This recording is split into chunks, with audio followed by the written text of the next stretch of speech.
Аса қадірменді Бибігүл Ахметқызы, сіздің рұқсатыңызбен, көрермендердің рұқсатымен сізді шын жүректен бүгінгі әдемі кешіңізбен құттықтағым келіп тұр.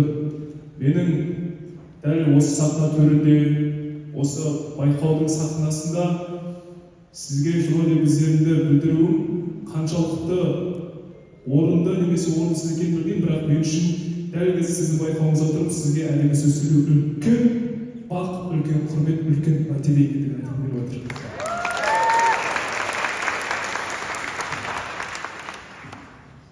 Қазақта жақсы сөз бар, бақ шабама, бап шабама дейді. Қазіргі күні азды көпті жетістіктерге жетіп келе жатқандығым сіздердің көз алдарыңызда өтіп жатыр. Бірақ дей тұрғанмен ең алғашқы кәсіби атақты әнші болып, маған өзінің аналық, әжелік қолдауын көрсеткен ол әрине Бибігүл Ахметқызы.